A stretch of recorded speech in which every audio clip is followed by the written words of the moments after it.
John Middlekauff, 3 and Out podcast here in Indianapolis for the 2026 NFL Combine. I'm Chase Sr.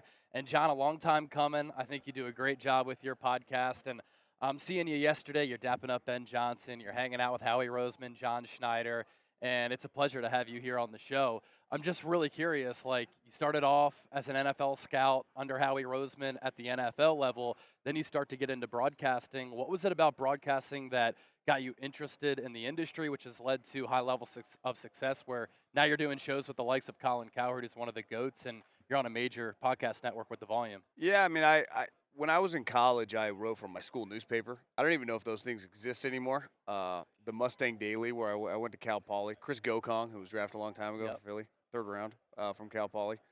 And so I was always kind of, putting my toe in that water. The football thing kind of took off, and I ran with it, and then made a pivot when Chip Kelly came in and I got let go in Philly and kind of just got into local radio and just one of those things that just kind of organically took off. I mean, I've never been when I worked for the Eagles, Howie Roseman knew he was going to be a GM 5 years old. When I got into radio, one of my best friends, Guy Haberman, who is now was the voice of the Niners this year when Papa Friend of the show? Yeah. So had him on.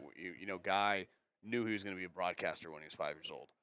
I'm someone, as people are like, what are you going to do in 2 years? That's not really the way I work. I just kind of feet down, start swinging, and see where it goes. So it was just one of those things that organically took off, and turns out it's one of the only skills I have is to be able to talk. So he just kind of ran with it, and now I'm sitting here. The connection with Colin Cowherd, how did that come about? Was it just you rising up, ascending in the industry? Yeah, well, I think no. I mean, when I first got out, I opened a Twitter account when I got out of the NFL. I started tweeting a lot.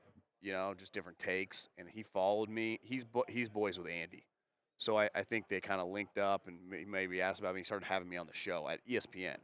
So this was probably 2013, 14. I started going on a show, and then I started a podcast, the 3 and Out podcast, probably 2018, 19 range. That was before The Volume, kind of under him, and then he started that company, and we just put it there, and we've just been rocking and rolling ever since. Why do you think your career has been able to take off to the likes that it has? Is it your background in football? Is it your connections? The fact that, as you mentioned, you're a really good talker, because you look at some of the top football podcasts. You're my go-to podcast. You really do have a stranglehold on this space. And then here at the NFL Combine, at the Super Bowl, you're chopping it up with some of the top figures across the entire NFL. Well, I mean, I know Howie. Yeah. Some of these other guys I'm just going up to and talking. Cool. So, I mean, I got pretty lucky. I was telling someone last night, we shut down a bar 3 a.m. with a couple of GMs. But, working for the Eagles, there was a 5-year stretch where, half the league was there. And before I got there, a year before, Jason Light, who's the GM of Tampa, John Spytek, who's now the GM of the Raiders. These guys had just left. So, in a weird way, indirectly, I know those guys. I just saw Mike Borgonzi, who I don't know, but he worked forever with Veach and one of my good friends, Mike Bradway, and I just went up to him, and he knows me through Mike Bradway. So I just have a lot of indirect relationships. But, I didn't have a personal relationship with Saul. I just went up and introduced myself. And, I'm not the most social person. You wouldn't find me at most conventions, networking with people. I'm pretty ruthless when it comes to my business and podcasts, and it's, good for my podcast and business. So it's I just been pretty aggressive here. And it's easy. I've been around coaches and GMs and scouting those type people my whole life, my whole adult life. So I'm pretty comfortable around those guys, and I don't know, I find an easy way to connect. I went up to John Harbaugh yesterday. I named my son Jack. Yeah. Well, John and Jim's idol is their father, Jack Harbaugh. So when I told him, I don't know John, but again, John's very close to Andy Reid. So I can originally introduce myself, hey, I work for Coach Reid. He will stop and talk to me. And then when I said I just named my son Jack, he lit up. And so it's just, I guess I'm pretty good at just creating football guys like football guys. Yes. You and I can just have a conversation about football. Yep. You can put me anywhere in America, whether it's the worst place or the greatest place. If there's people there ready to talk football, I'm going to get along with them. So it's a great equalizer. We just talk some football. Brings people together, too. Yeah, was it Prime 47 here in Indy that you shut down last night? No, it was a little hole in the wall. Okay. I didn't plan on it. It just kind of happened. I love that. I don't quite. I'm not. I don't. You're a quite father have, now, yeah, so I had no those life. 3 a.m. nights don't happen too often. No, not at all. I want to talk Niners with you because you grew up in the Bay Area. You grew up a Niner fan. the job that Kyle Shanahan did last year, incredible. Wow. Winning Yeah. 12 games with that team. What'd you make of what him and Saleh were able to cook up? Yeah, I mean, that they won some crazy games. I mean, the Bears game, which was just an all-time entertaining, no defense shootout. Going back, they won games with Mac Jones, that game on the road against the Rams. And, I mean, that Eagle game, he's obviously won a couple NFC championships to get him to the Super Bowl. But I think that's as good of a win as they've ever had because no one thought they could win. They were playing with guys that I don't think they knew their names like 2 weeks previously. They weren't even on the team. And I get the Eagles had struggled, but still, like the talent gap in that game was immense. Not even close. And then Kittle snaps his Achilles. Whatever was that second series of the game? It was early, Very first, early first in the quarter. first half. Yep. So I just think that was kind of a crowning achievement. The problem is then they lose Robert, who just it was pretty clear. Like those two guys, if you just told me Kyle and Robert stayed together for 5 years, it'd feel like they'd be a lock to win a Super Bowl, right? But it's a pretty big loss for them.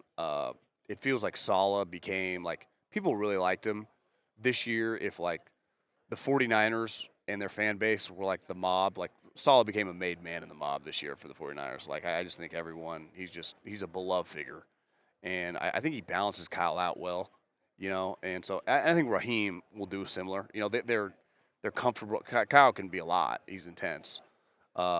And like offensively, the Trent Williams story, and I don't even blame Trent. Trent's like, I need a lot of money to keep playing. No more guaranteed money left. He's 38. I need a lot of money. Yeah. And you need me. You see these other offensive linemen? What are you going to do? Cut me? You're not cutting me. So, I mean, Trent, in a game of leverage, has more leverage than they do. But that's where these situations get complicated. They got some high-priced guys. Obviously, a bunch of them are coming back off injuries. But that's why you pay Kyle Shanahan a lot of money, and it's why he's been one of the best coaches in the league for a long time. And that's what the league is. They have a solid quarterback, and they have a star head coach. Being around Andy, knowing him, do you see some parallels between early Philadelphia Andy and really his entire Philadelphia tenure and Kyle Shanahan here? Andy, 5 NFC championship games with the Eagles in 14 years, 4 straight, never won that Super Bowl. Not great with game management, but a great play caller, play designer, and offensive mind. Kind of the same with Kyle Shanahan, who hasn't been able to get over the hump, but you talk to people around here, undoubtedly a top 3 to 5 coach in the NFL. Yeah, I mean, probably some similarities. I think there's a difference philosophically of Kyle wants to run, Andy wants to throw. Like, I would say Andy's a pass game guy. That's his bread and butter, where Kyle's bread and butter is the run game. They both really value defense and physical players. And that, to me, works in 1950. It works in 2026. So that will always translate. Anytime that you have, like, that kind of elephant in the room of, like, can he, quote-unquote, win the big game, it's hard to shake that until the only one way to do it is to win it. And now you're in a division where, your two counterparts that are now your equals, right, in terms of, like, we look at them like the best coaches. Mike McDonald has a Super Bowl now. Just won it at Levi's. Year And 2. obviously, Sean McVay has one, too, and has a really good team. Could easily win another one if Stafford stays healthy. So it's just it sucks if you're him because, you desperately want it. You've been into 2 Super Bowls. You've had the lead. There's nothing you can really do to ever stop that till you win it. I mean, he's proven now, like, regular seasons, wins, like, he's excellent. But it's just going to – and even playoff games. He's proven, like, one on the road this year, won a playoff game. How many playoff games the guy won? Like 10? Mm-hmm. So he's won a ton of road playoff games. The Green Bay Packers, the Dallas Cowboys. It's not just, like, home playoff games. He's really done everything except win a Super Bowl, right? Created players out of nothing. Created a quarterback out of nothing. Took the last pick in the draft, made him into a, franchise quarterback. Defensive guys he's good with. He's good at hiring coaches. He's got to win the Super Bowl. And, I think anyone that was around Andy 20 years ago, even before I was ever around the guy, I mean, when I got to him in 2010, he was well established, like one of the highest paid, like might have been the highest paid coach. Like he was an ass kicker. But the elephant in the room was like, could he win the Super Bowl? And he didn't even win one for years after that. Remember, he went to Kansas City and had Alex Smith for like 5 or 6 years. And then even Patrick's first year starting, they lost to the Patriots in the championship game. So, yeah, it just took a while. You just got to keep swinging. The NFL's hard. I mean, there aren't that many industries that are as competitive of even the people that we make fun of are working like 20-hour days to try to beat you. So it's just really difficult, and you just got to hope like somehow it breaks your way because I don't think there's anything else left for Kyle to answer beside win the Super Bowl. Like Sirianni is a Super Bowl champion.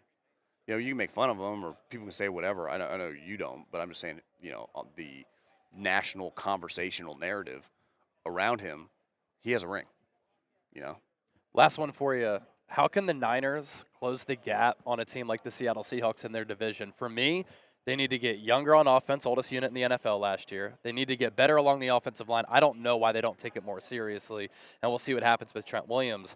They need to get faster on offense as well. I mean, those Seahawks DBs were sticking to them like Velcro. So how do the Niners kind of close the gap on the Seahawks so that Kyle Shanahan can have a chance to get that Lombardi trophy, which has avoided him? Yeah, I mean, you're going to need some of these guys you drafted to be studs, right? I mean, last year they take the Mykel Williams from Georgia. He tore his ACL. They need him to be an impact player. Collins, the guy they drafted. They have some other draft picks that looked good last year. They're going to need another big draft. They're going to need some younger, backup guys to emerge as solid players. And they're going to need Fred, George, Christian. I mean, they have some core, Trent, Purdy to play like high-level football. So, I mean, I mean, the Seattle's just is a bad matchup because all their D linemen can rush. That's why the Eagles are kind of a bad matchup. All their especially a couple years ago, their defensive line, besides Trent, like all their defensive linemen, you can't block any of them. So the 49ers are never going to have like 5 Trent Williams. Like you said, they don't really. Kyle's even talked. We like skill guys over that. Yep. Early in the draft. Forrester says we would take a skill guy over that. Their O-line coach said that. Andy Reid, Jim Harbaugh would be like, "What are you guys talking about? Howie would never. What are we doing? Yeah. Like, is there a bigger Ozzie lock? Newsome would never. Is there a bigger lock this year than Howie to take an offensive lineman in the first round? I Yeah. mean, it's just like 2 of his first 3 picks to be offensive linemen. So I just listen. I disagree with that strategy. I think Kyle would say, "Well, look at my record." And it's true, but I do think on the margins it has shown up in some big spots. Like obviously Chris Jones is a great player, but when you have like random guys playing some of these positions, not everyone can be a Pro Bowler. But at least when you invest, people can go, well, they really tried to invest in that spot. So it's going to be tough. I mean, how many guys is Seattle going to lose? Like, isn't their whole team kind of coming back? And they're going to have a ton of momentum. They're going to be free. The Rams are really good. The NFC is really good. Deep conference. Yeah, the North. I mean, I don't think they had a team. They all went 9-8 or better. People look at Lions, Vikings suck. They went 9-8. Like they weren't like They weren't the Cardinals. The Giants are clearly going to be more solid with John. The Eagles are solid. The Cowboys, they just get a couple defensive players. They got a good offense, so that they're going to be pretty good. Commanders were in the NFC Championship a couple years. Like, they're just good. The Saints were kind of coming on. Falcons have a bunch of talent. Like, the NFC is just a hard conference. John Middlekauff, 3 and Out podcast on Netflix, all podcasting platforms. I've been looking up to you and Colin Cowherd over the last couple of years in this broadcasting space, so true honor to have you on here in Indy. You're crushing, man. I follow your career. Doing a really good job, man. You're a hustler. Appreciate you.